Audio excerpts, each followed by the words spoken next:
Hello, guys. Hello, chat. How are we doing today? How are we doing today? I hope we're doing lovely. I'm doing great. Did everybody have a good weekend? I had a pretty solid weekend. Worked on some fun projects actually related to Alternate Universe, though I could kind of show them. But you just gotta not think about it too hard, you know what I mean? Maybe I'll show at the end of stream. We might actually... I might just stay live after stream and work on it for a bit. Who knows? Well, I'm getting ahead of myself. We'll see. I hope we had a nice... I mean, I had a nice weekend. Busy, but nice. I have to work on... I have to do resume stuff and for classes. Bleh, bleh, because of graduation. You're not late, don't worry. You are right on time, in fact. In fact, we haven't even started the summary. We haven't even started, so you're totally cool. But yes, hello, Willow, Skitty, Crenshaw, Zane, Sino, Duality. Am I missing anybody so far? I don't think so. If I skipped a name, I'll be very sad. But we'll wait a couple more minutes, just to let anybody else pop in. Though we do have a pretty long summary to go through because we have to go through the whole thing because, again, weekend, need a refresher. But we'll wait another minute or two before I jump into that.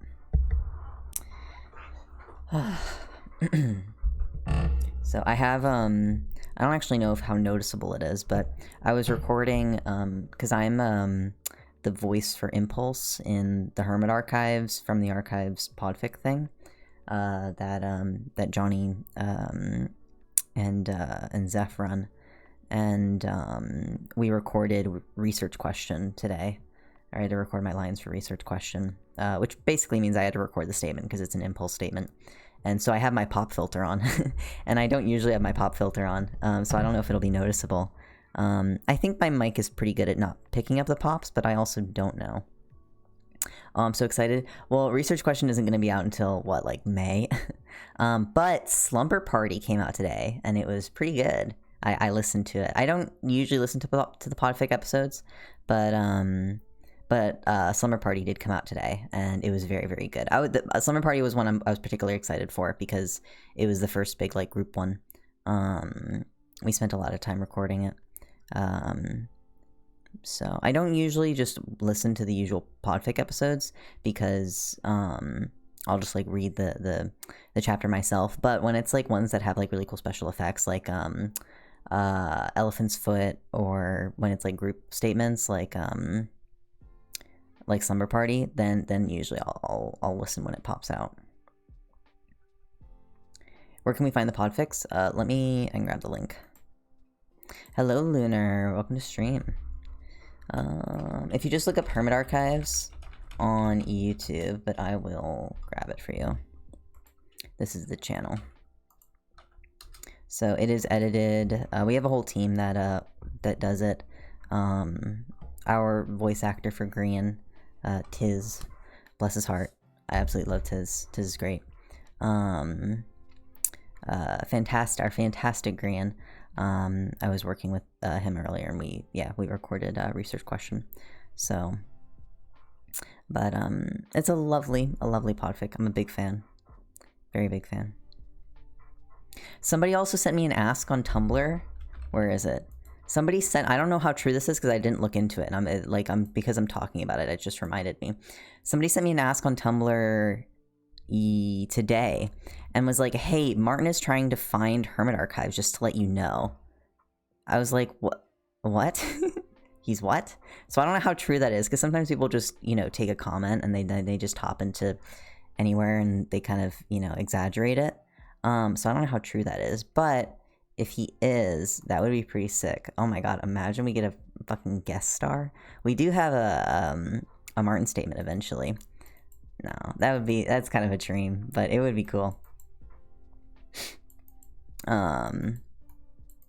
It would be insane. We kind of talked about it when we were doing early like conceptualizations and stuff for the podfic. We were like, oh man, if anybody would like reach out, who would it be? And we were kind of like, I think it'd be cool if we had like, I think if anybody would like reach out and want to do it, it'd be somebody like Joe Hills or somebody like Martin. But obviously our little project is pretty small in comparison to the big thing. And the whole Hermit Archives has kind of dialed down. At least for me, I know that, there are people still very excited for the fix coming out, and Johnny's still doing an amazing job continuing the series, and I'm read the updates. But, like, I stopped really kind of, doing a ton of fan art and stuff like that, and so, you go through trends and things, so it's not as big right now, but it's still going strong, and it's like commitment. They're committed to finishing the series. And I think that's really fucking cool that we could have like a whole series completed, and we have like a great team of editors. We have a great just cast and everything, so it's quite cool. But yeah, that's my little sidetrack. Okay, now let's jump into the summary today. So last week's episode was chapter 29. Again, I will do a full summary because it was the weekend. So I'm just gonna kind of just read from the summary page. So Karkat arrives at Dave and Solix's dorm and fills them in on what happened, and kind of shows them the box and the leather pouch that was inside of it. Again, no acknowledgement that like Rose exists, anything like that. Dave and Solix also don't ask about Rose. Karkat doesn't mention Rose. Karkat very specifically says that he went alone.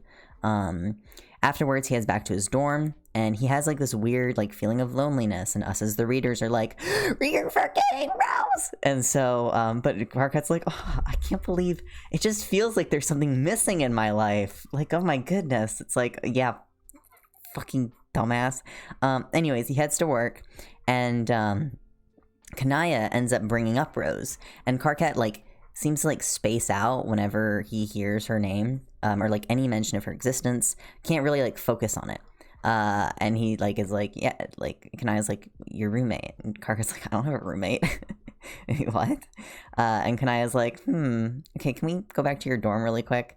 And they do, and she's like, what's this like odd eldritch looking mug? And oh, I didn't know you knitted. And Karkat's like, oh, people leave things behind. I don't know. And Kanaya's like, okay, let's talk to everybody else. And everybody else is like, who the fuck is Rose? Dave's like, I've never had a twin. I don't have a twin. I'm an only child. Kanaya's like, okay, something's going on, but I'm probably okay. So it looks like you're the one that's cursed. And Kanaya's like, okay, give me the box, Karkat, and pulls out, assumedly from Rose's pouch, based on the context, pulls out a slip of paper, and then is like, ooh, okay, I gotta go, and then leaves. She's like, I'll totally get whatever's wrong with me fixed, ha ha ha. Karkat goes back to work, and handles some of the dangerous books with Miss Payne's permission, and then goes back to his dorm. He's still feeling lonely and kind of drifts around and goes to sleep. In his dreams, he plays out a memory of a time he'd snuck out of heaven and came across an embarrassingly drunk Solix at a bar. And like, despite Solix's like hostility and very much still wanting to kill Karkat at this point, Karkat takes care of him. It brings him back to a hotel to recover, and he like tells Solix that he's not going to ask him questions, even though he really wants to, because he doesn't want to take advantage of Solix in the state he's in. Karkat wakes up the next morning and like texts Solix about the dream and asks, what's up. And Solix is incredibly embarrassed to hear it recounted, and is like, if you were gonna remember, you forget all these things and you remember the one time. And Karkat is like, did you try to stab me next time you met? And Solix is like, well, I went a little bit easier on you the next few times after that. We also get a confirmation that the thing Cancri gave up to create Karkat was his heart, which is the most fragile part of Karkat's form. And like Solix, because of his experience killing Karkat, knows exactly how to kill him if he wanted to. Karkat then asks Solix to sleep with him, not in that way, in the more literal way. And the two of them have this like intimate little moment. And Karkat like whispers like, I'm in love with you, aren't I? And it's like so cute, and like it makes me so crazy because they're so adorable. And then Solix teleports Karkat to Dave's dorm, and Karkat keeps watch, or stays awake while Solix and Dave are able to sleep, because Dave and Solix like have a hard time sleeping if they're both asleep. So Karkat keeps watch for them. During that time, Karkat like gets a text from Kanaya, and or Karkat texts Kanaya and is like, you know, how you doing? And Kanaya's like, I'm actually doing better. Can we meet outside your dorm with Dave tomorrow morning? And Karkat's like, all right, fine. Kanaya's still like acting strange the next morning to Karkat. But Karkat like complies, and Kanaya asks for the box. He gives the box over to her, and she seems to be like talking to somebody and closes the box. And then suddenly Rose, oh my god, she's there. And then everybody is like remembers her. Everybody was like horrified, both Dave and Karkat horrified that they forgot she existed.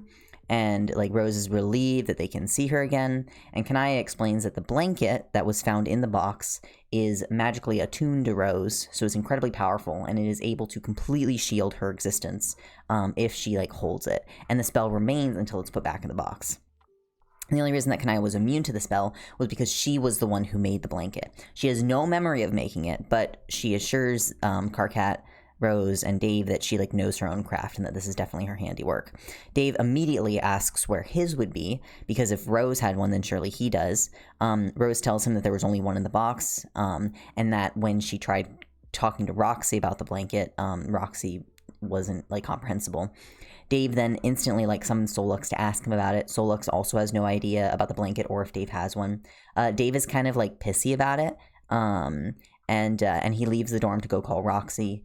And Rose is like, okay, how did I, as an adult, bury the box and then knowing like what would happen when I would dig it up, like when I did, and this would like that was absolutely something that happened in the past. So like, how does that make sense?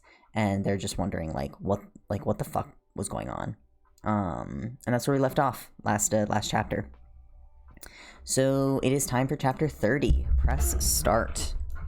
All right, this is a shorter chapter, so we should be able to get through this in about, I'd say like an hour, maybe. Let's see. All right. My music level's good. Yeah, we're fine.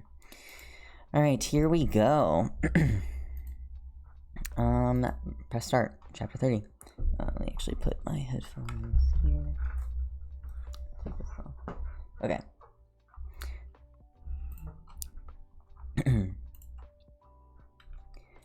Everyone is horrified that they forgot Rose. All of your friends are both personally mortified that she slipped from their minds and deeply disturbed that some artifact they never touched still changed them so strongly. Dave is not taking it well. What's more is that he doesn't seem to be able to articulate why it's upset him so much. He seems stuck on the idea that only one blanket was made as far as you all know, but you suspect that he could be projecting his guilt at forgetting Rose onto that. You really don't think that Roxy would care so much more about one of her kids than the other, but you also don't know enough about their home life and how they grew up to lecture him about it. Also, invalidating his feelings like that would be, as the scientific term for it goes, a dick move. On the subject of dick moves, you think you owe Kanaya an apology for dismissing her so out of hand when she was telling you about Rose. Admittedly, that kind of magic is well out of your area of qualification, but you probably should have been more supportive and reassuring. Even if she'd been wrong, you didn't need to dismiss her like that. Yeah, you need to apologize. That's the uncomfortable solution to that problem, but you don't really know what you should do vis-a-vis the Dave situation. Thankfully, there is help available for that. I know I keep bringing this up, but Dave seems so hurt. I don't know what to do. Yeah, you do keep bringing it up, but I get what you mean. I just worry that I'm going to say the wrong thing. I want to tell him that obviously his mom loves him. It's so obvious when they're together. It's not as if she couldn't give a shit about him and love Rose instead. I know she loves him. It's just complicated is all. Well, can you uncomplicate it for me? I don't want to hurt him. It's fine. I'm dealing with it, okay? Well, can I help at all? If you could keep Rose from getting understandably pissed at Dave, making her go mything all about him, then that'll stop things from going south. That's not really fair. He cares about Rose. I know he feels horrible for what happened. I know that too. We're both fine. It's these two we're managing here. Right. I guess so. I'll try to keep Rose distracted then. Thanks. We make a good team, you know? Ugh, don't be sappy. It's gross. Yeah, hate everything you say too. Bye. So yeah, distraction. You're not going to get Rose sidetracked on some irrelevant makework. That'd be insulting. Thankfully, you have no shortage of mysterious and confusing bullshit to investigate. Your new belt is just one place you can start. So you say that this is Solux? Rose asks, looking at the Two of Swords pouch on the belt. Yeah, that's his card, you nod. Try taking out whatever's inside, Rose suggests. A sensible idea. She passes the belt back to you, and you untie the Two of Swords pouch and stick it in your hand. You think about Solux, not a challenging ask for you. You do it for free most of the time. It takes no time at all for something to hit your hand. Curiously, you pull it out and look at it. Wound suture kit, Rose reads off the plastic box. You pop the plastic case open and see curved needles, antiseptic, strong-looking thread, and a lot of bandages. This isn't a kit for a minor cut. This is basically surgical. The idea that you might need this at some point is terror-inducing. That doesn't make sense for Solux, though. He heals absurdly fast, or if he doesn't, he dies and comes back almost instantly good as new, Rose says with a frown. Maybe it's not to use on him, but something he'll need. Maybe someone else will need help and he'll have to stitch them up, you suggest. Actually, that thought is morbid as hell. If this isn't for Solux himself, then you can guess it's going to be used for you or one of your friends. He spends most of his time around you guys when he's not with demons. Demons wouldn't need that much patching up, so yeah, you try not to think of it. Perhaps. I'm sure Solux knows enough about human anatomy to patch someone up. He knows that blood should be on the inside, at least. Rose laughs, but it's a little grim. Still, I don't like the idea that someone will need this, you say, understatement of the year. Rose's fingers linger on the compartment that holds needles and sterile packages. Her expression seems far away and thoughtful. I had a dream where Solux was a doll with a rip in him, Rose says slowly. That could have represented finding the suture kit or him needing it, except we've already said that he'd be repairing someone else. I also keep coming back to the horrible idea that we're someone else, you say unhappily. Everyone is someone else. That's how personhood works. I'm not sure that's the right interpretation of the dream, though. It was really unsettling.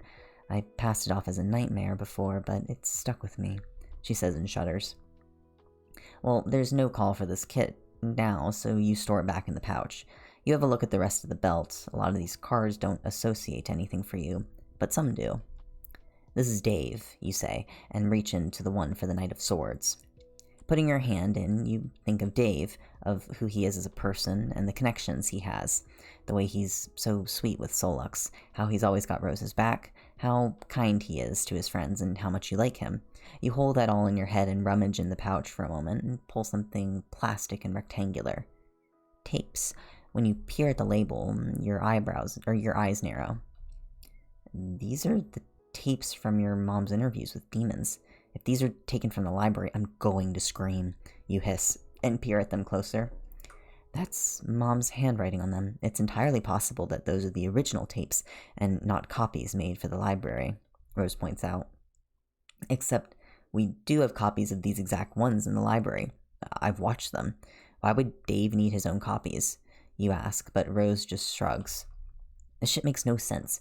You try the pouch marked with the death card, and with a thought of Aradia, you get a huge fist-sized diamond. It's impressive, but you have no idea why you have it. Is there one on here for Kanaya? Rose asks as she looks along the belt. I don't have a card in mind for her, but I can look at the ones we have left and try to work it out. You agree. You have a few pouches left. Firstly, you have the Fool. That one is about new beginnings and free-spiritedness. Not really a Kanaya vibe. Not that she's the opposite of that, but it's not screaming her name at you. Second, you have the Ace of Wands. It depicts a tower reaching into the sky, and you have to check your phone to get the meaning. Damn minor arcana. Creation, willpower, desire. That one Kanaya asked you about before, and you felt it had a jade feel to it. Given the tower on her island, you can see how it visually works, too. Third, you have the Devil. You know you're meant to have feelings for it that you have for the Death card, that it's not supposed to be all bad, and that the name is a bit of a misnomer. But that isn't the feeling you have at all. It's a card about addiction, materialistic behavior, and playfulness. That last part ought to make you feel like it's not all bad, but it puts you more in the mind of how when cats catch and torture mice, people refer to that as playing, not Kanaya. The fourth is strength. You look at the woman on the card, her hand resting on a lion. Strength as a card is about inner strength more than just outer strength. It's a strength in compassion and care, in the way you can focus on yourself, on something, and push through fear. That does feel like Kanaya. She's strong and caring, smart, and really driven. You open the pouch that's marked for strength and think of Kanaya as you put your hand inside it. Immediately, something small flies into your palm. Taking your hand out, you see that it's a flash drive with clear purple plastic surrounding the chip inside. We have to see what's on it, Rose says, and gets up without even letting you suggest that maybe you should give this to Kanaya if it's meant to be for her. Evidently, you're going to go and look at whatever is on it right the hell now. There's no point in arguing, so you follow Rose into her room and hand the flash drive over to her as she opens her laptop on her desk. Rose plugs it in and opens the drive on the screen. There's only one thing on it, a video file. Rose plays it before you can say anything or do anything about it. Her media player of choice opens up, and you're confronted with a Rose who looks just like she did in the dreams that led you to winter in the first place. For the sake of brevity, I'm going to say that I know that if you're watching this, then you have already got the box and the belt from winter. You've already fallen from existence and come back. I need to tell you some things, but I have a disclaimer first, Rose on screen says. I have seen all the ways that this can play out, the more favorable futures and the less favorable. I have done what I can to stack the deck in a favorable future, hence the belt with the items that will be required. But that being said, I am also aware that if I tell you some things that I know you want to know, I will shift the timeline into one where things go very badly.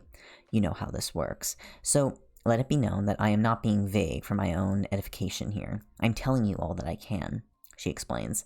With that said, the Rose on screen takes a grounding breath and continues. I am you. I'm Rose Lalonde, and from my point of view, I'm recording this just before I put this memory stick into the pouch for a woman I have not yet met, and I will go, then, and bury it in a box with Karkat at my side to anchor the memory, she says. But she looks like she's my age. That doesn't make sense, Rose whispers. This whole thing is one big game of chess, not started by us, and I don't truly know if I would have agreed to it, but I was never given the choice. Regardless, we have our parts to play, and I intend to win said game. At the point in time you're at to be watching this, you've already lost a lot of pieces. There is very little left holding back what's going to happen, she goes on. Does she mean the shards? You wonder. Until everything falls apart, you're something of an inert player.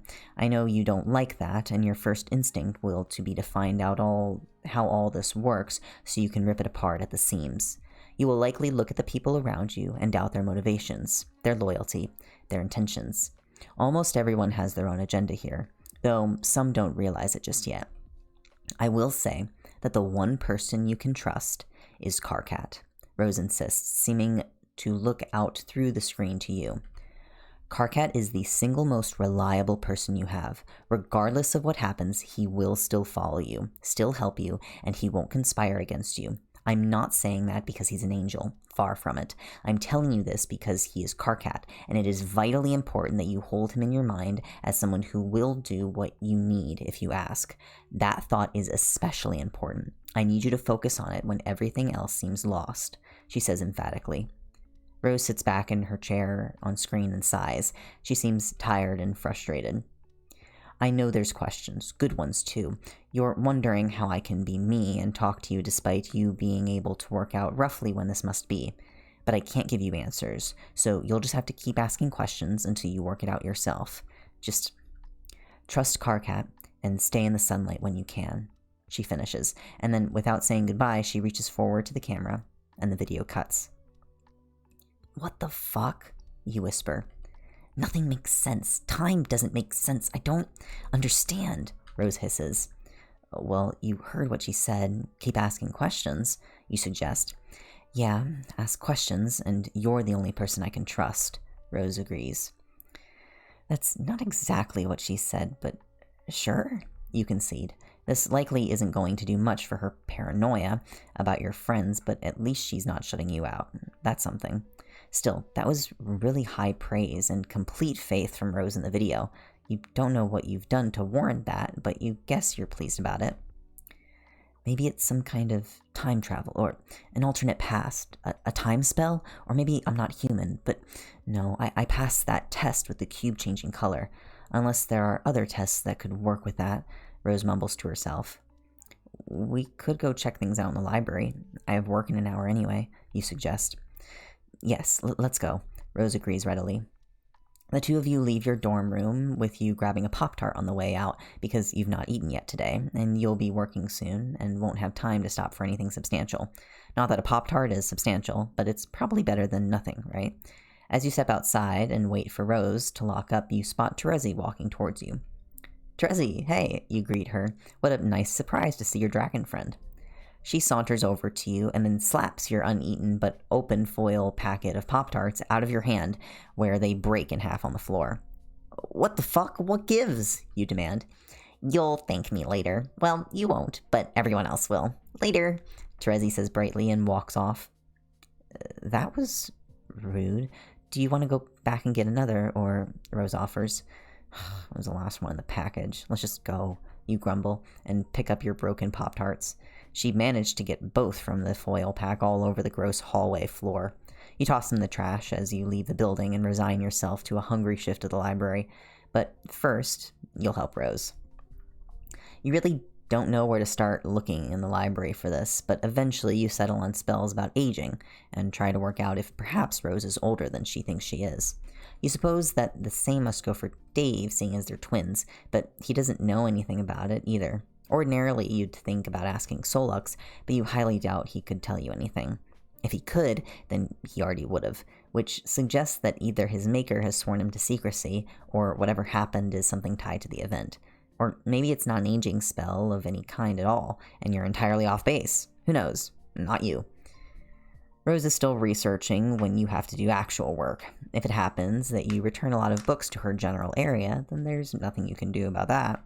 It's all coincidence. No one can prove anything.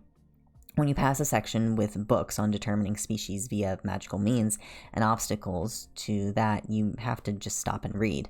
If Rose isn't human, or isn't fully human, then she could be dealing with the same age appearance thing that you had. Also, you had to go through being physically 13 and continue aging, and you need to find who you can complain to about that. Carcat, Miss Paint says behind you. You scramble and reshelf the book, spinning around to face her in a panic. I was working. I was just checking that book still worked. You try. This is what you get for not having a lie in mind at the start of the sentence and just winging it as you go. This is the dumb shit you end up saying when you do that. I'm so glad you checked that the books still work, Miss Paint says, her voice perfectly neutral, and you can't tell if she's being sincere or not. Sorry, did you need me for something? You ask guiltily. Yes, actually, I was hoping that you would feed the dangerous books on your own today. Don't worry, I'll be watching from a distance through the cameras. I just want to be sure that they behave with you without me being nearby, Miss Payne explains. Really? You gasp. This is a huge step. If you're willing to. She nods.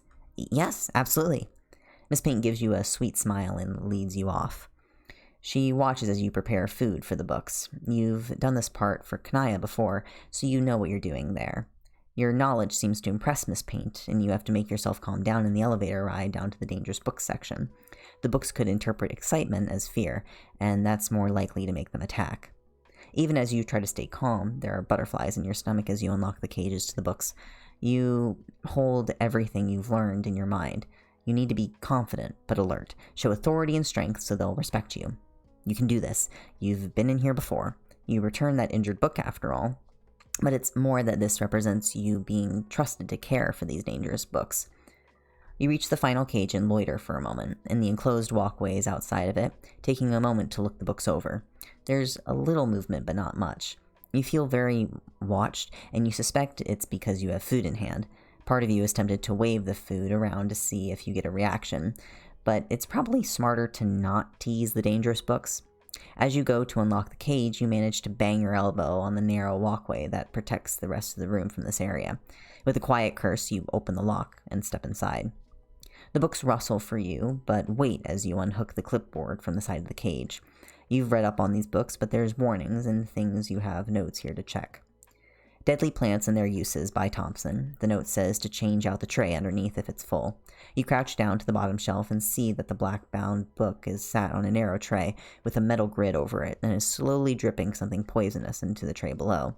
There's not much in there, though you think you'll leave it be. You'll make a note to say that. You feed a few books on psychology and mind magic, making sure to tell each one of them to behave as you feed it in turn.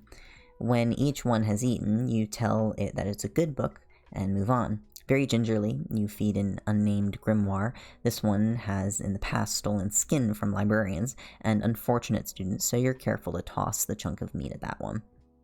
Hello again, you say sweetly to the book on the inner eye, and it flicks its bookmark at you in greeting. You run a finger along its spine and see that the books on either side of it are due to be fed. You tap each of them on their spines and fix them with a look. If you two behave and stop biting other books, you'll get bigger pieces, okay? You offer, holding up some larger chunks of meat.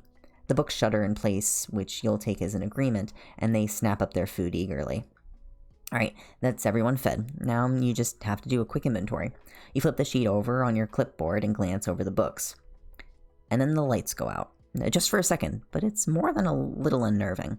There's no one else in this room, but your blood runs cold anyways. Sorry, Carcat. Stay put. There's some problems with the power. The outer cage has an automatic failsafe, the outer cage lock has an automatic failsafe that seals if the power fails, but the cage you're in is unaffected. I'll go find what the problem is. Miss Payne's voice comes out over the speaker. Don't show fear around the books, remember?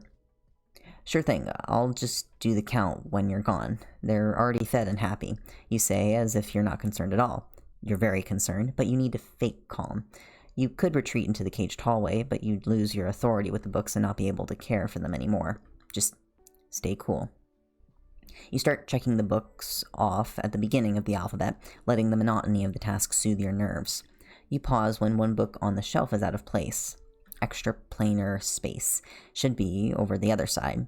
You pick it up and abruptly find yourself on the other side of the cage, facing the space that the book should have occupied, only you're looking at a different book, one that should have been where you started. You narrow your eyes at teleportation, a study of, and pick that off the shelf. Cut that out, you tell them both. You return the teleportation book to where it should have been, and then turn once more to replace the book on the planar space where that originally belonged. Crafty little things. Your eyes fall on another misplaced volume. Or at least it's misplaced because nothing belongs on the floor. It's some magazine, and it's slid halfway under the cage, between the dangerous book section and the hallway. Its cover is glossy and garishly colored with the words Game Bro on top of it. You look up and scan across the empty room, and the reading space is set up for the students who have permission to be here. They're not meant to bring other reading material in, so you bet that if someone dropped a magazine, it slid under here, that not only could they not get it back, but they'd be unlikely to admit such a thing. You're lucky you didn't get eaten, you mutter and bend to pick it up. Your fingers touch the cover, and you are shattered. You always have been, more so the older you get. But you are aware of your parts, the edges of yourself. There isn't much where you are besides yourself and the other people here who will either be food or try to make you theirs. They can try. Needless to say, when you feel a little fragment of yourself that you imbued in a repurposed curse flicker to life, you know about it. It exists outside of this place, and the connection is strong. Not enough to force your whole self through, but enough for control. You slide down the connection and sink into the slumped and prone body of your victim, his hands splayed across the Game Bro. Oh, an angel. A throne, no less. Silently, you approve. A good 4 out of 5 hats will be very useful. You jerk your puppet upright and have his spasming fingers grab the Game Bro. He's trying to resist. Cute. Flicking through his mind, you pause, taking in the memory of 2 faces in particular. You dig your fingers in, and the memories well up. Dave sat on a blanket on the beach, laughing, talking. He leans in and kisses this whoever he is that you're puppeting. Another memory wells up as you dig the jagged edges of yourself into his mind. Solux underneath this guy in his bed, calling out his name. Karkat. Your puppet's name is apparently Karkat. Dark emotions swirl within you, not that anyone would know from the blank expression on your vessel's face. You compel him to stand, magazine still in hand, and march him through the cage wall. Holy fire can more than melt metal. You know that firsthand. Your puppet stands in the elevator, and you examine his face in the reasonably shiny metal of the walls. His eyes are black completely because of you, but the rest of his face is boring. You could tear his skin off. That could be slightly more interesting. But then, what's the point in doing that if Dave and Solux don't get to see it? Make them watch. That's far better. As you leave the building, a woman calls out to your puppet, but you ignore the voice. You have places to be. It seems that your vessel is so used to going where you want him to that his own autopilot helpfully navigates you there. You linger outside of a door that says Dave and Solux on it. There are 2 people inside, but neither of them are Solux. Listen. If this is a prank, it's real weird. Just come to my dorm, run a bath, and then just sit there weirdly, Dave says. You'll get it. Also, I can't be here now, a girl's voice says. Trizzy, wait, you can't just... Okay. Dave trails off, and you hear distant screaming outside and feel the fear coming from that way. He's alone now. You stand and wait, listening until you hear Dave move from the room he's in into another. He mutters to himself still. Stupid. Gives him away. The handle melts with a little fire, and you push the door open. You wonder what this angel's weapon will be, but as you summon it, you find it's one of your katanas. Interesting. In an angelic body, you still summon your own angelic weapon. You turn the blade over in your hand for a moment, curiously examining it. The whole goddamn bath, like damn, Dave mutters in the next room. You walk closer, not silently, but not deliberately loud either. See how his reflexes have changed, dulled no doubt. As you get to the edge of the bathroom, Dave perceived you somehow and whips around to stare at you. Karkat? He squeaks. He can see the face of your puppet, of course, but he must be able to tell that it's you in here. You lunge for him and he dodges. His summoning spell snaps and Solux is here again after all, because Dave can't possibly fight you on his own, can he? Solux seems thrown, but he at least realizes who you are and he's armed with a sword immediately. Get out, Solux orders Dave and puts himself between you and Dave. With a single swing, you shatter his scarlet ribitar and decapitate him. Dave has his hands pressed to his mouth in silent horror as he backs away from you into the main room. You walk through Solux's blood to get to him, grinding it into the carpet with each step. Karkat, what did you do, Karkat? Dave asks, breath trembling. You say nothing and advance closer, but you can already hear Solux reforming behind you. Dave is running out of the room to back up into. He has to fight back at some point. There's a flash of smoke. Solux presses a sword into Dave's hand and gives him an order. Summon Matuna right now, Solux orders. That traitor, you hiss. Like you're any better, Solux retorts and lifts a new sword to defend Dave against you. You fight him. It's pretty one-sided. He makes a few dumb mistakes that you punish him for, but mostly he's as good as he used to be. You could push more, but you're curious. If you could kill Matuna in front of them both, that could be interesting. Dave summons Matuna, who also works out just who you are, and starts to fight back against you. He has his double-bladed katars in his hand right away, which at least is somewhat interesting, if not especially challenging. He doesn't have the experience in fighting you personally like Solux does, but he's also been around far longer than him. When Solux lingers back for a moment, you wonder what he's doing. It's some kind of spell directed at you, but it won't stick, so you don't get why he's bothering to try. Magic like that hasn't worked on you since you've been a god. You puppeting this idiot won't change that. And then you go to stab him through the face, and find that your stolen body freezes just before you can reach him. You took away his permission to hurt you, Matuna whispers in awe. What? No, that doesn't make sense. You never agreed to that. No one would agree to someone else having that much control over...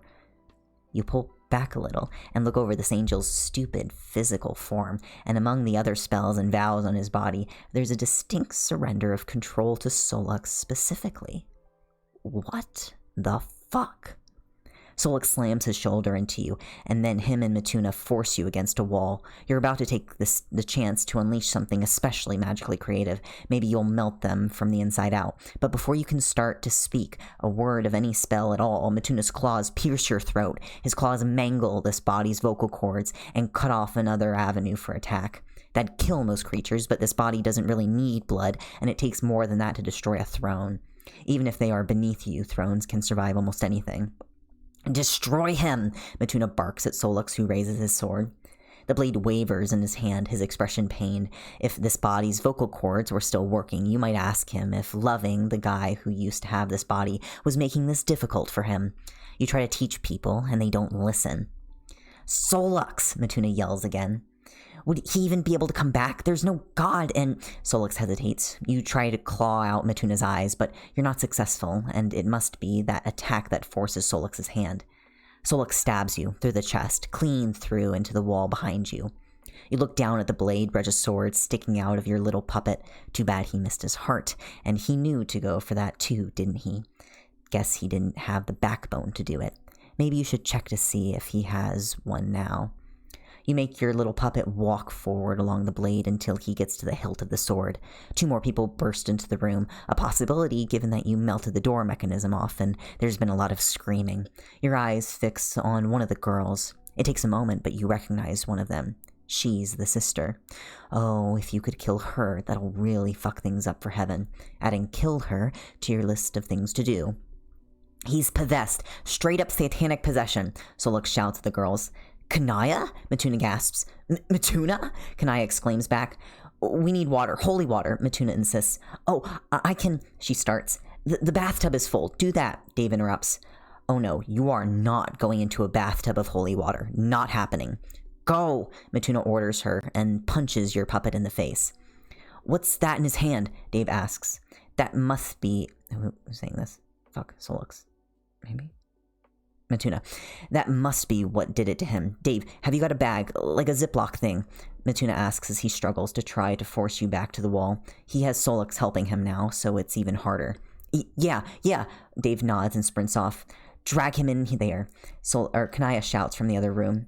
Your inability to fight Solux in this stupid body really hinders your ability to resist, and your weakening puppet is pulled from the sword in his chest and dragged into the bathroom. Kanaya and another girl are by the bath waiting. Solux and Matuna throw you that way and leap back so they're not caught by the splashing water. It burns. You're getting burnt out of every cell of this angel's useless body, and being held under the water isn't helping. A hand wrenches the Game Bro from your grasp, and its connection to your puppet weakens. You thrash, claw, and scratch with your puppet as much as you can, but your control slips and slips. And it's just the void again. You're exhausted. Time to find someone to eat.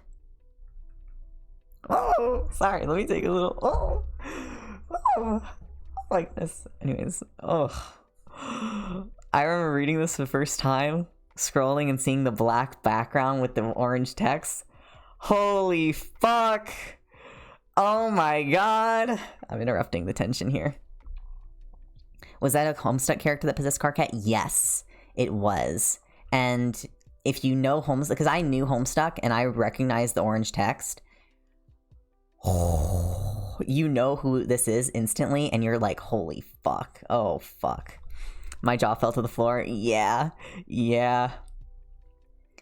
Everything hurts. Your chest is killing you. Your throat burns and you feel like you're going to throw up.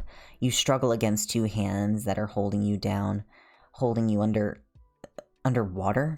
Their steely grip pulls you up closer to the surface, and hazily you think you're looking at Kanaya. She pulls you up and out of the water, leaving you coughing and gagging on water in your throat. Kanaya is staring at you, muttering something under her breath in almost a chant. His eyes are normal again. Is he better? Did that fix it? Rose asks from Kanaya's side. I don't know. He could still be possessed or partly connected. Soluk says, lurking in the doorway. You cough and splutter and feel your throat ooze as you do so. Rose winces to look at you. She reaches out for your throat but hesitates to touch you. Karkat, can you hear me? She asks. You try to speak, but your throat is agony and you can't force a single sound out. Yeah, he is not going to be able to. That's kind of what I was going for. Sorry, man. Matuna apologizes. You hadn't seen him there. Could you make him drink holy water? If he's possessed by the literal fucking devil somewhere inside him, then getting that stuff in his insides has to help, right? Dave suggests. Fuck, is everyone here? That's a pretty good idea. Not sure if it'll work for sure, but it can't make it worse. Solux nods. I'll get a cup. Kanaya, should I just fill it with regular water and you can do your thing? Dave asks. Kanaya nods at him, but doesn't stop chanting. It is a familiar cadence to the words, and as you slump against the cool plastic of the bathtub, you feel your mind shift a little to interpret the sounds. You're pretty sure it's the Lord's Prayer, not in English, but in something. She's going for holy words. It's going to be okay, Karkat. It'll be okay. Solux is fine now. Matuna's fine. You didn't do any permanent damage to anyone. We're going to fix you up. Then I'm going to figure out what did this and destroy it. Rose promises and strokes your wet hair. That would be the literal devil, Matuna points out. I'm going to kill the literal devil for this. Personally, Rose says sincerely and continues soothingly petting your hair. You wheeze, sort of, through your ruined throat instead of your mouth, and the thought of that makes you feel even more sick than you already had been feeling. Actually, oh no, you scramble up enough to lean over the edge of the bathtub, even though it makes your chest scream in pain. On the plus side, you gag long enough for Rose to realize what's about to happen so you don't throw up on her. You also haven't eaten anything today, so it could be worse. Thanks, Terezi, you guess? But it still burns. It burns so much. Why is that Fanta? Did Karkat just barf Fanta on my floor? Dave asks, back in the doorway. Unholy water, Matuna answers. It's basically Fanta, yeah. Solix agrees. I am so lost. Here, Kanaya, Dave says, and hands the cup over to her while you're busy coughing.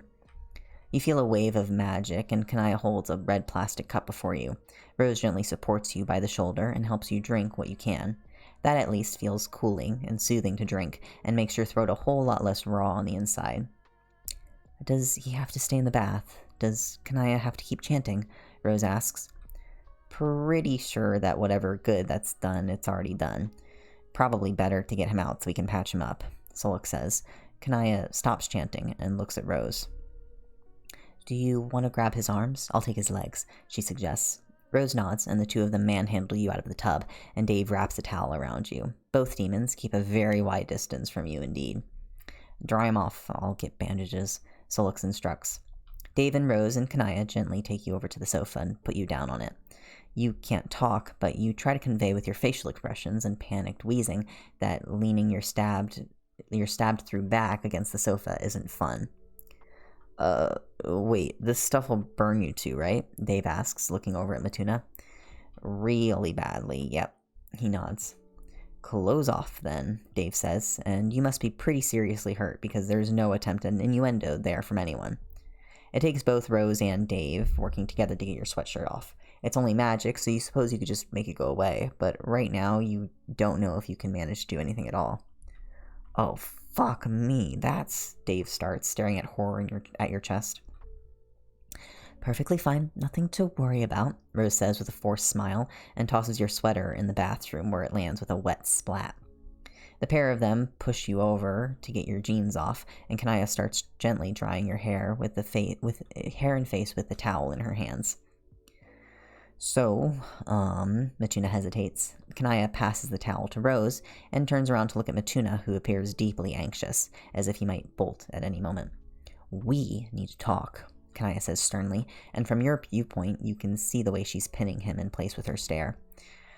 I'm sure you're angry, and I deserve it, but I was really just trying to... Matuna babbles. No, stop that. Where the fuck have you been all these years? Me and Mom thought you were dead, Kanaya snaps at him.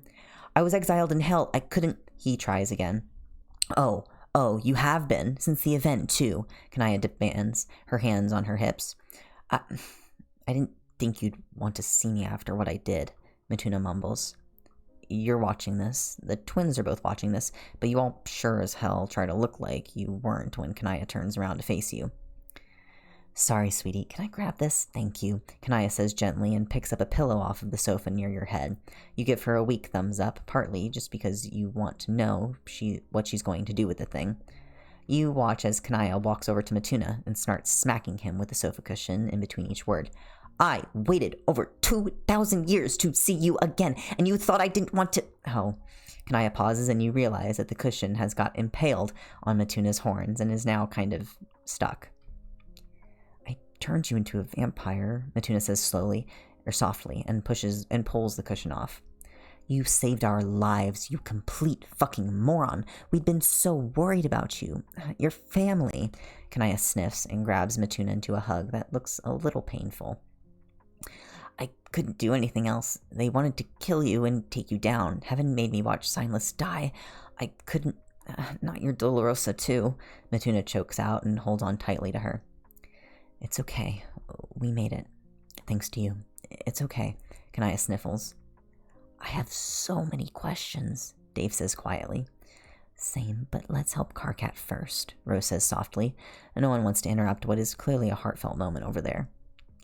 I got bandages. Is he dry? Yeah, okay, move. Solix nudges Rose out of the way and leans in close to you. Solix carefully nudges at your neck with his fingers, and it must be pretty bad if the expression that he's making is any indication. How is he not a bird from being hurt this badly? Dave asks. He's a throne. He can take worse than this. Normally, this would have healed, but getting hurt from being that badly possessed by someone so opposite to him has fucked that up. Lots of holy water and resting should fix him, Solix tells her. I saw rings in his chest through that hole, like his other form has, Rose hisses. Our bodies are real, but they're also not. Don't worry about it. All the parts he needs to still be physical are fine, Solix shrugs. Solix ever so gently bandages your neck, taking care not to press wrongly against any of the gashes or holes in there. Really, you'd rather not think about it. The idea is making you queasy, and you don't want to have another Fanta experience. Solix moves onto your chest with tape and gauze, just padding over the area and holding that padding in place. We have a wound suture kit. Would that help? Rose asks, remembering your belt of holding. No, his body doesn't work like that when it's hurt this bad. I'm just padding near his wounds so Kanaya can put holy water on there, and it'll stay in place and then bless him or something. Solix answers. He reaches around to tape your back over so the stab wound is sealed on both sides. Maybe it's a good thing that your voice isn't working right now. That way no one can hear the pained whimper at Solix rolling you slightly onto your back. Kanaya, could you— Solix trails off, politely waiting for Kanaya to stop hugging Matuna. She pulls away with a sniff and rubs at her eyes, wiping tears away, and yet still somehow not ruining her makeup. Even with a hole in your chest, you're still impressed with that. Of course, Kanaya says. Solix moves out of the way, and Kanaya crouches by you with a gentle smile on her face. I'm going to fix you up, okay? She says, and strokes your cheek. Hey, not to bite the hand that's healing Karkat or anything, but I have a few questions. How the fuck, what the fuck, who the fuck, roughly in that order, Dave says. No, where the fuck in there? Matuna laughs. No, because here the fuck, obviously, Dave answers. Or in Karkat the fuck, hence the holes, Rose adds. You give Rose a look that you hope can accurately convey the sentiment of, too soon, Rose, too soon, but you don't know if you managed to get that across. Okay, let's be more specific. How can you make holy water when people can't do that anymore? No gods around means no blessings work, Dave reasons. I'm a demon. I can make unholy water. It's the same principle, Matuna shrugs. It's not, though. You supposedly work for him, even if you don't actually. You're a demon. You're from there. Kanaya is just a hot vampire lady who lives on this plane. Additionally, and I'm not going over this to distract how I just called Kanaya a hot vampire lady, Dave babbles. Keep drawing attention to it. That'll help, Rose interrupts. But why is unholy water orange soda? That's the worst flavor of anything. Like, name a worse flavor of soda. I dare you. He continues as if he hadn't said anything. Dave is wrong, of course. Orange soda is the best flavor of soda. Anyways. Phlegm, Rose suggests, making everyone else grimace in disgust. I hate that we're related. Never speak again. Kanaya, how the fuck can you do this? Dave asks, turning to Kanaya. Solix returns with a new glass of water, and Kanaya gratefully takes it from him, mumbling quietly under her breath until you suppose it's become holy. I can do this for much the same reason that demons can do the inverse. My powers don't come from me being ordained, but rather from relation to a holy figure, Kanaya says quietly. The jigsaw puzzle pieces click into your mind, and you pull your phone free to type. There's no chance of you speaking like this. Signless. You show her the phone, and though she seems a little surprised, she nods. Yes, he was my brother, she confirms softly, and dabs water onto your bandaged neck. Sorry, who? I didn't see, Dave asks. We called him Signless. It was sort of a family joke. My mother has plenty of statues about her. Not that any of them look right, but then they don't look right for my brother either. They all call her the Virgin Mary. Not that she is a virgin. I mean, I'm here, Kanaya mutters. Your mother is Mary, and your brother is Jesus. Jesus is... Okay, I can see why you can do holy water. Sorry, you said you called him Signless. Would you rather we say that? Rose asks. Yeah, we would, Matuna answers for her. Kanaya keeps soaking your bandages ever so gently with holy water, but you see her gaze flicker to Solux, who has now perched on the arm of the sofa. Hey guys, just a little note. Remember when Kanaya was really pissed off about Christmas time? And how she was like, yeah, my brother died around this time? Yeah, well...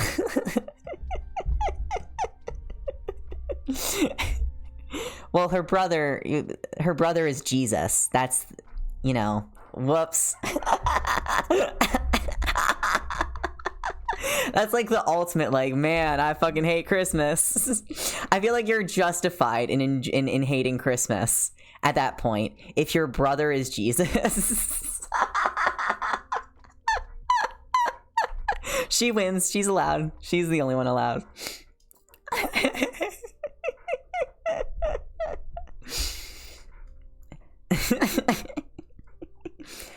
You knew that, didn't you? Or you knew, didn't you?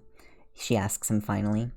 I'm not stupid. I just wasn't any of my business, and whatever I did would potentially either piss you off or piss Matuna off, and I figured I'd keep my nose out of it. Not my story to tell, and the way I see it, your family has had way too much unwanted attention.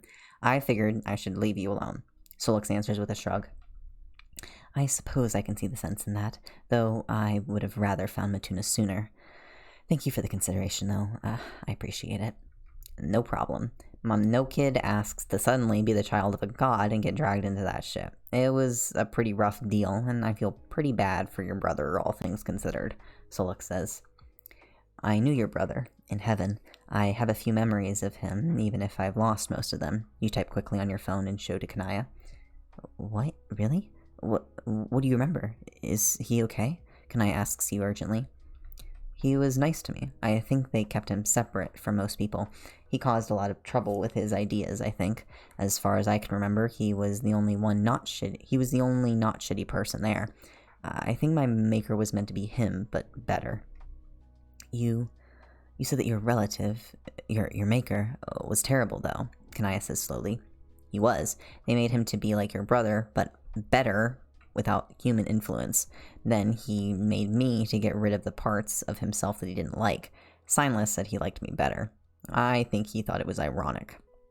I also think he used to help me sneak out, so I could help people down there. Or down here. Matuna and Kanaya are reading your phone now, although Rose is sneaking a glance now and then. That sounds like him. Matuna laughs. It's bittersweet sounding. Defying authority to help people, seeing the good in someone. Yeah, it does. Kanaya sniffs. Feel any better? Dave asks you after a moment, but he keeps his voice down. It looks like Kanaya and Matuna are having a moment, and even Dave has more tact than to interrupt them. You try to speak, but it's still just a painful wheeze of air. It's probably going to take a while until you can talk. That's a change from usual. Solix answers for you, and does not shrivel up and die from your glare. Okay, Karkat bursts in here, possessed and holding some evil magazine that we had to ziplock away in holy water. Kanaya had to waterboard the evil out of him. Like, what the fuck? What happened? Dave asks. It was one of the books in the library. I'm guessing the one me and Karkat found that Terezi predicted would lead to someone drowning, which I suppose did happen. Kanaya explains. Terezi was in here earlier and filled the bath and then pieced out the window, turning into her big fucking dragon form. Dave nods. As she does, Rose says. Without that, we'd have had to wait for the bath to fill, and that fight would have gone on way longer and been far worse, Soluk says grimly.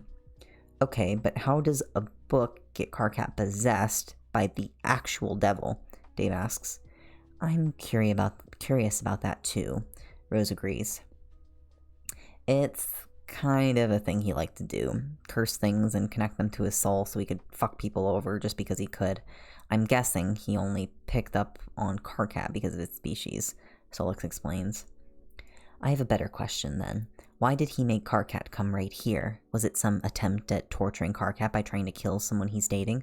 Or did he come here specifically looking for Solux because of your species? Or what? Rose asks. I'm not a mind reader. I don't know. I couldn't speculate. Cruelty for the sake of cruelty is certainly not unusual for him, Solux tells her very carefully. Am I to assume that fact was related, or did you just give me a statement that would lead me to infer that's the reason despite you not saying as such? Rose asks. Oh, she's good. Solux just stated that he can't say yes or no with absolute certainty, and presented a different fact as if it was the answer. He evaded the question without looking like he did that at all. You, however, are inclined to answer.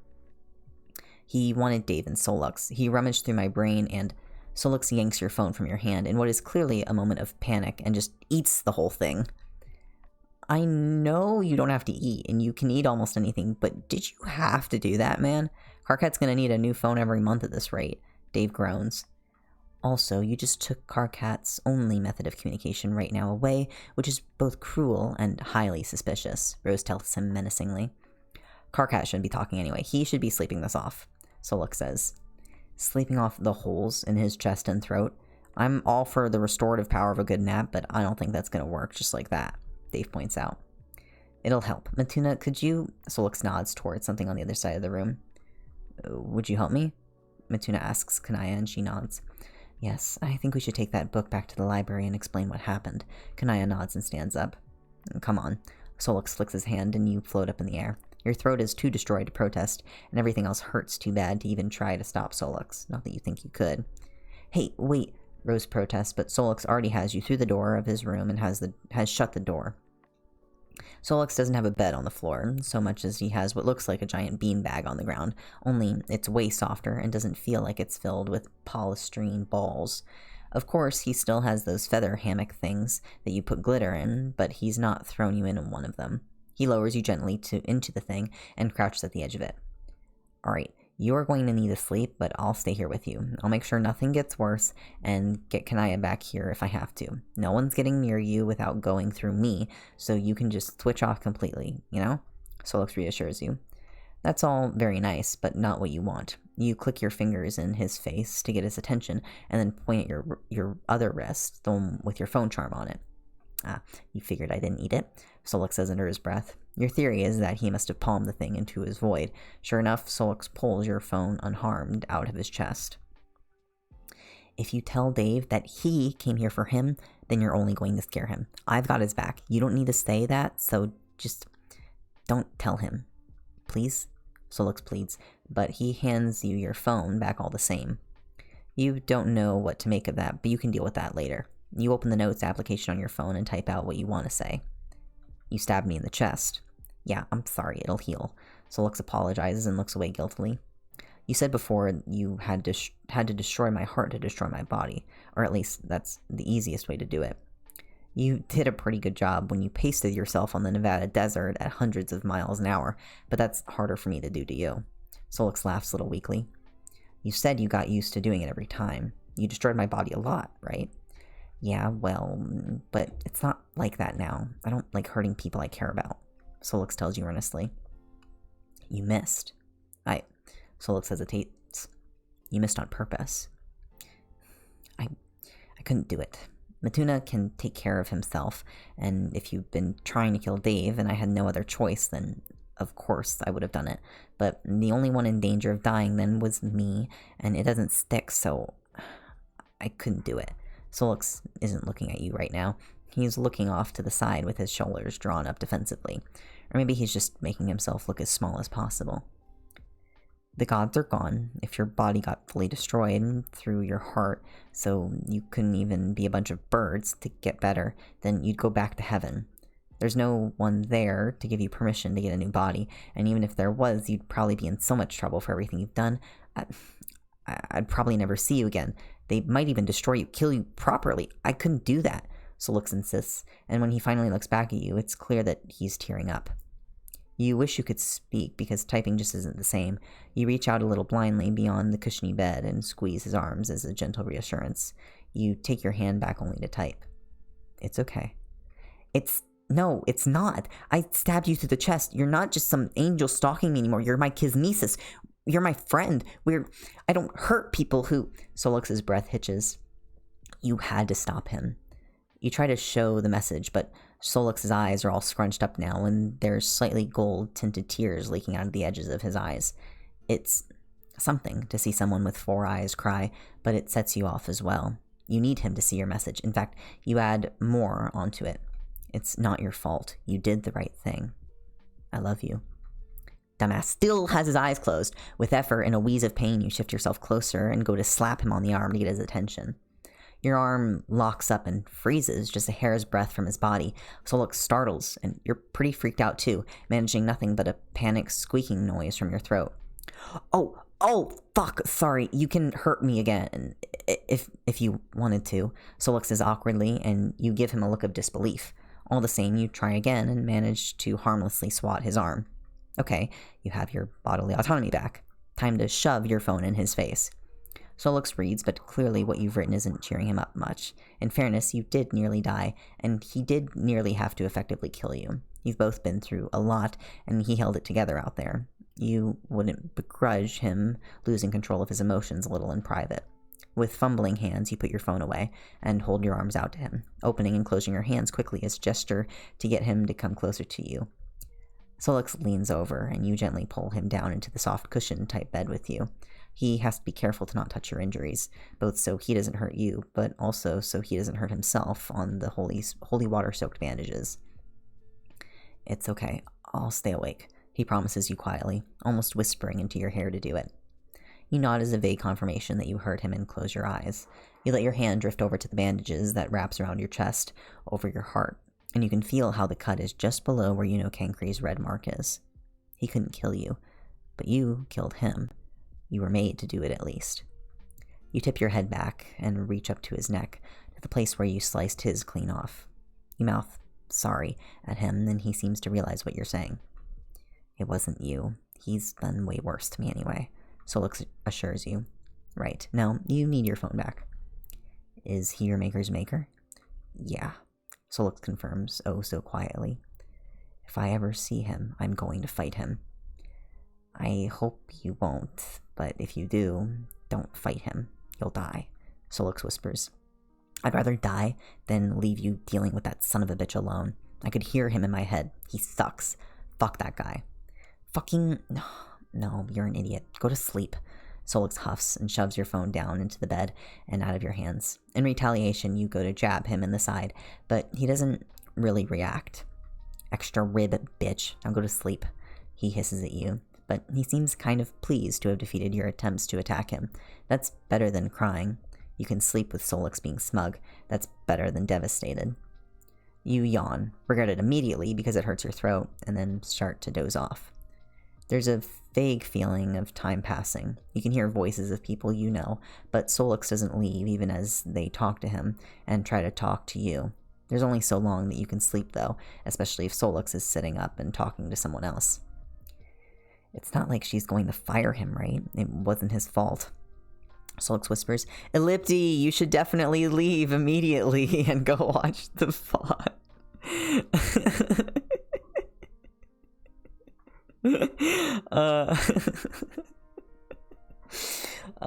We're actually almost done. We're like very, very, very close to being done. So if you want to wait, I think I don't have the VOD published until after I finish streaming. But yes, shit happened and you don't want to be spoiled. But the VOD will be up right after I finish stream, which we are like very close to the end.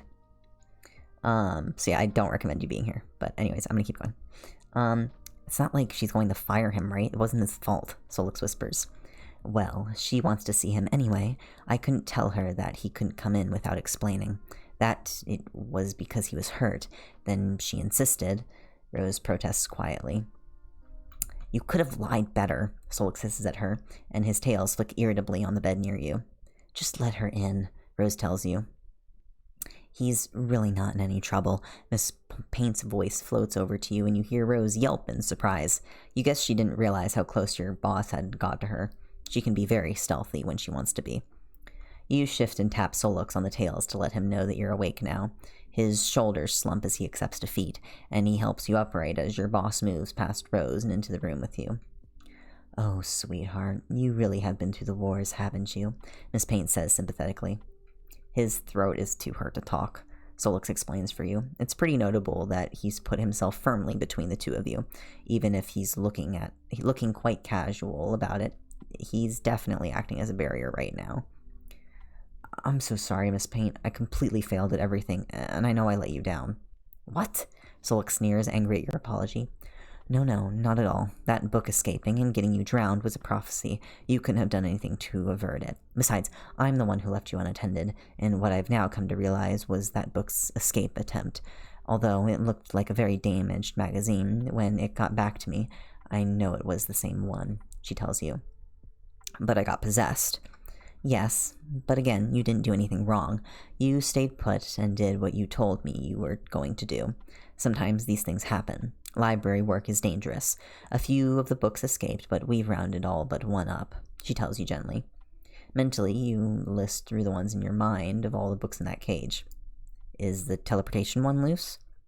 Exactly that one, yes. But it can only zip around the library for so long. We'll catch it sooner or later, she smiles. So, what's gonna happen now? Solix asks for you.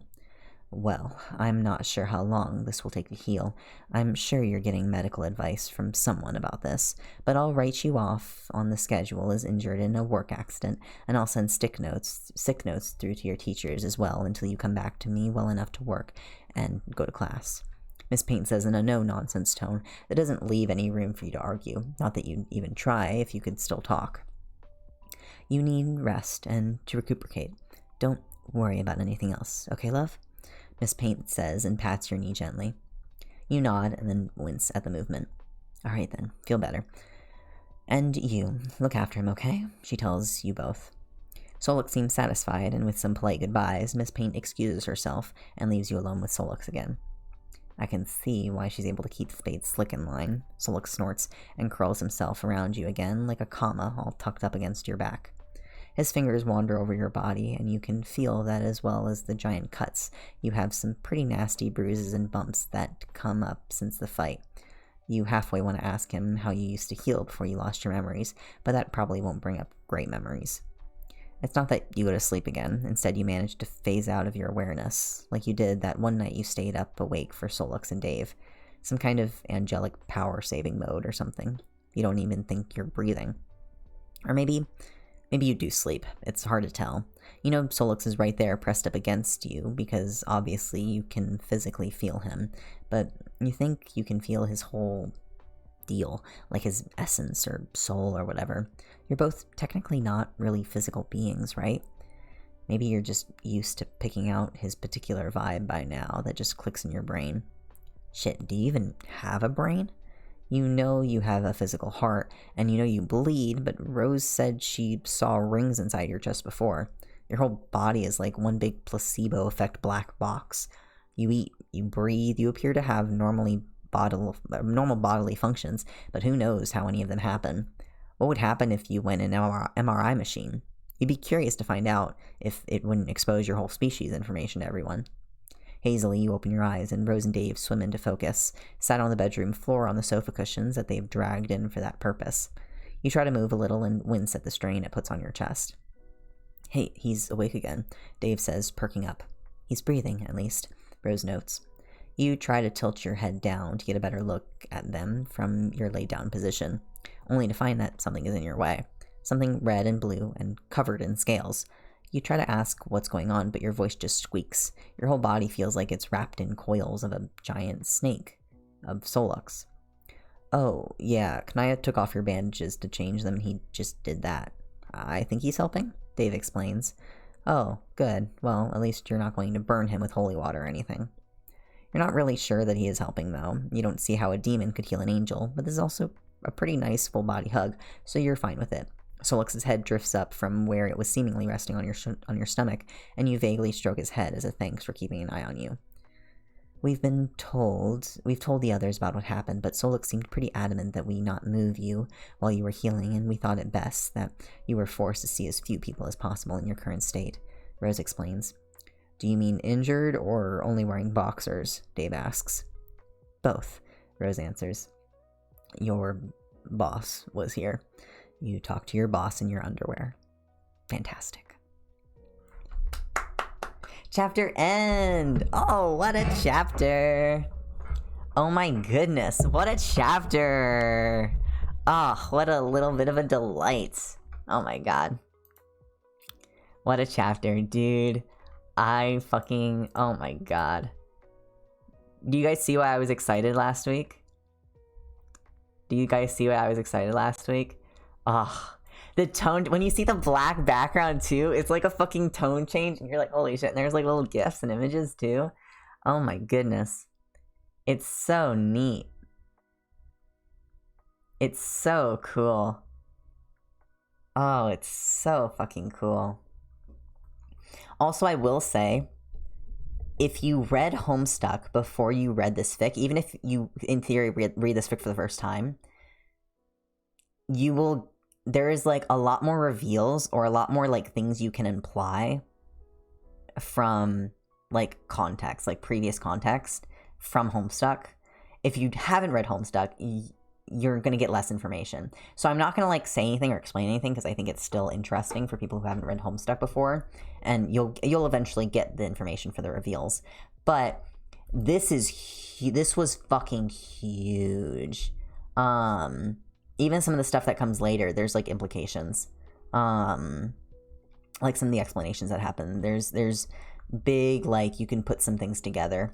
But it's still all very explainable and still will get talked about, even if you don't have the context for Homestuck. But I will just say that, like, this is just a funny little note. When I was reading Alternate Universe, so I just finished, so I finished Homestuck right back in, September of last year? Maybe later than that. I love being one of the few people in chat who hasn't read Homestuck. I'm just sitting here like, yep, I understand all this terminology. So I had read Homestuck. Then I read MC Escher. MC Escher was the first unda fic that I read after Homestuck. Loved MC Escher, right? Alternate Universe I read after that. I read Alternate Universe next. And while I was reading Alternate Universe, I was switching in between Alternate Universe and then kind of flirting with reading the Homestuck epilogues. And the Homestuck epilogues are bad. I don't really like them. But I was reading... I knew about the meat route, right? I knew about the thing that happens in the meat route. And so when I read this, and I saw... the narrative shifts in the orange text. It was like, it was such a reveal. And I was on my phone, so I was scrolling. And you just see the black box. Oh my goodness, in the orange text. And I was like, holy shit. Holy fuck. And I was like, oh my god, I know who you are. You little bitch. Actually, to be fair, the people who watched us for Pester Quest, if you were here for Pester Quest, you might be able to parse together who this is. So think about that. Wait, I was here for Pester Quest? Think about it. You can think about it for a little bit. Though, to be fair, well, it's not exactly Pester Quest, but it does give you a hint on what the character is, on who the character is.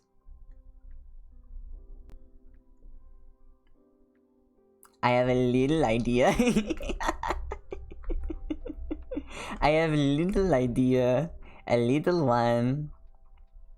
So, you can tell me all about your idea in DMs after I finish streaming, which I'll probably end. This is ending early for me, but I do have work to get done. I was gonna work on the Homestuck alternate universe. Do you guys want to see? Actually, everybody here is probably seen. Hold on.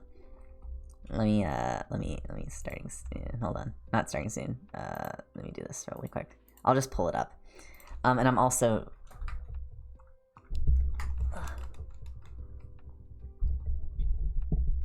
I will rewatch Pester Quest then. You don't have to rewatch all of Pester Quest, but I'm at least saying that, like, Pester Quest would give you a hint of what characters, just because Pester Quest shows, like, all the characters. And it is a character from Homestuck.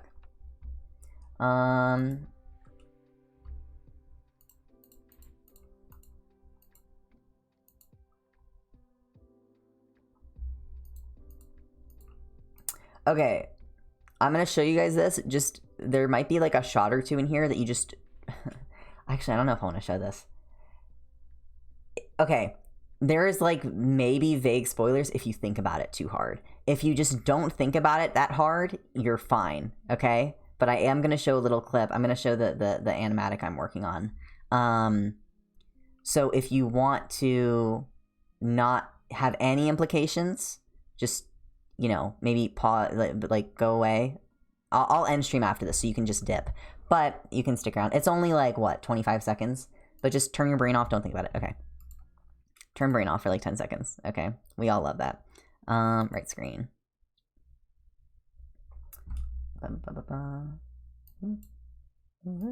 Again, it's not that much, but this is what I have right now. Hopefully this won't be too loud. It might be loud. Warning in case it is loud. That's what I have so far. Oh my god. Oh wait, you kind of can't see this whole thing. Hold on, let me, it's cutting off the screen a little bit.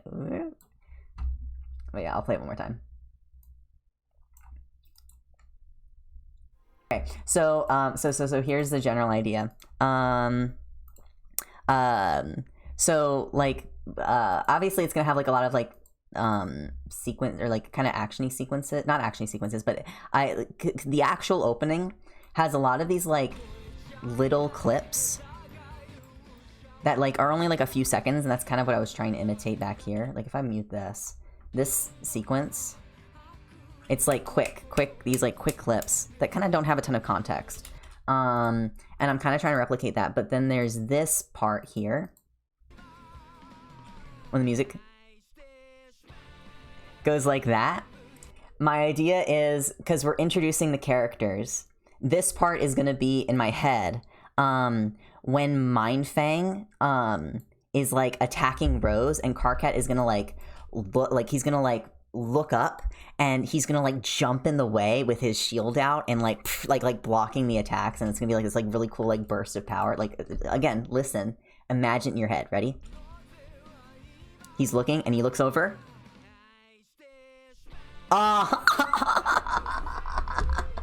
I'm thinking about it. And then probably I also want to have a sequence of him.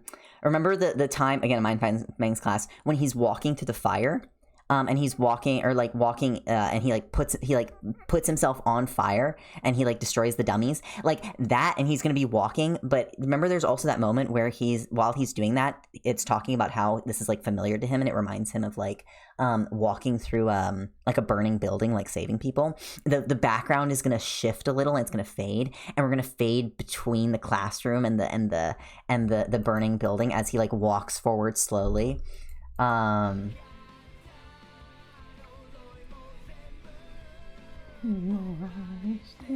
And then one other one that I kind of want to do is when they're all in the forest, when the zombies are attacking, when Jane attacks, and Karkat like putting his barrier up to protect them. There's not honestly that many like actiony sequences in Alternate Universe, so I've kind of had to like pull the ones to like that I want to use. There's a couple other, there's like some stuff with Rose, or stuff with, I obviously want to have like little clips of Jade. I want to have like a couple clips of like them just all like hanging out, like having breakfast together, like June, like, I don't know, pulls some like silly little prank or whatever, like a little joke, something that's focusing on like David Karkat. I also, okay, so this sequence, right? There's actually two things I really distinctly want to do. I want to have one sequence where we are from Karkat's POV flying over the water from that one moment where him and Solix are flying together, but we don't know it's Karkat. So in this OP, we have this really cool sequence that's here. We're like flying over the ocean, and we see Solix like kind of teleport like in and out, and he's like flying past us, and we like maybe like even like the hands like reach down and like touch and glaze over the water. But again, we don't like, I guess you could maybe be like, oh, that's Karkat's skin tone, but like we don't know, you know what I mean? So I want that sequence, maybe for this area, but I also kind of want to do remember the dream that Karkat has with, the chessboard and the thrones, like the two thrones, like Roxy, the throne Roxy is in, and then the other throne that's like destroyed, and the chess pieces that like break apart, and like Solux kneeling in front of an empty set of armor, and Rose like with like the blind eye, like that part. I would love to do this also, like when this it would actually work out really nice when this breaks, like that kind of moment, this like musical beat or whatever. I would love to have the chess pieces, the chess piece, the queen chess piece, like break into the bishop and the knight, and then at the very end, when we have this is gonna be Solux and Karkat like making their deal, like the handshake, like making their deal for the first time.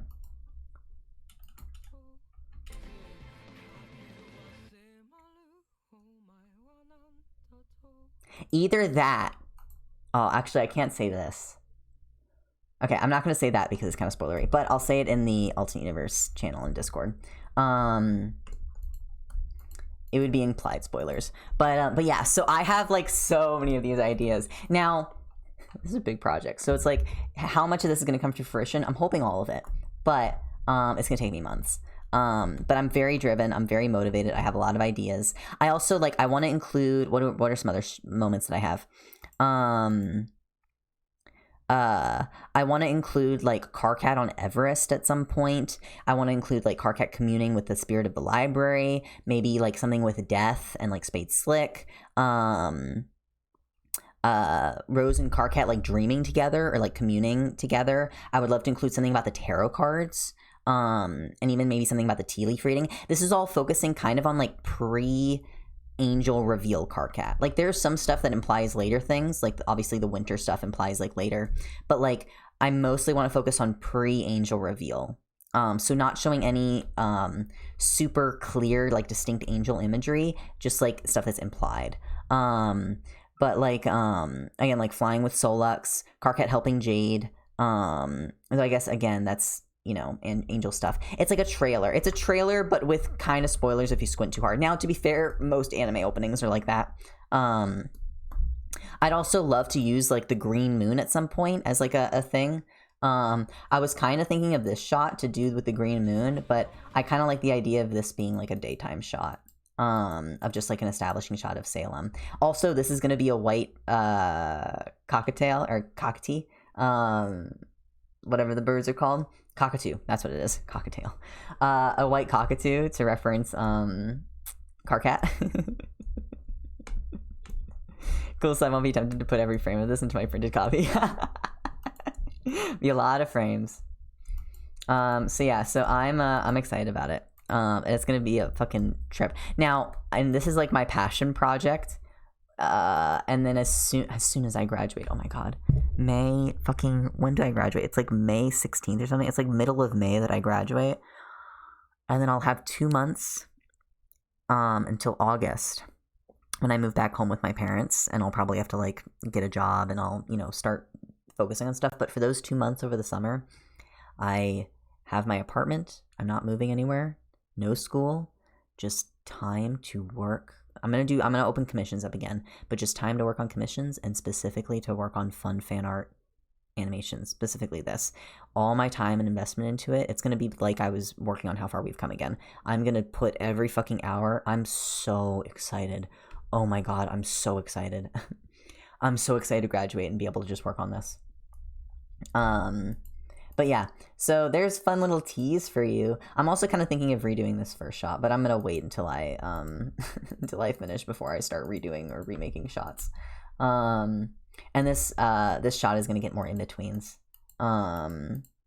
So this shot is the one that I'm most happy about. But yeah, I am. If you're in the unda Discord, there's a thread in the fan art channel where I'm constantly doing updates about this. I'm also like posting about it on Twitter and Tumblr and stuff. Though at the same time, it will probably be spoiler talk. It actually will definitely be spoiler talk. So avoid the channel or avoid the thread if you don't want spoiler talk. But if you already have read Alternate Universe and you want updates, that's where I'm going to be putting them. So yeah, but with that, and I'll probably update stuff after stream if I have updates, because I love showing things off to people. Anyways, that is all for the stream, guys. Again, this was a pretty short chapter today. I think tomorrow we're back to our typical length. Still shorter, not crazy, but still shorter. The devil in me. So we will be doing this tomorrow, once again, 9 p.m. EST, same time, same place, same channel, all that sort of stuff. You know it, you love it. With that, I will talk to you guys all then. I hope you all have a very, very lovely evening, or night, or morning, or afternoon, wherever you are. I'm guessing not morning. I don't think anybody here is morning, but I hope you have a lovely rest of your time period. And yeah, thank you all very much, and hope you have a lovely, lovely, lovely night. Goodbye, guys. Good night. Good night.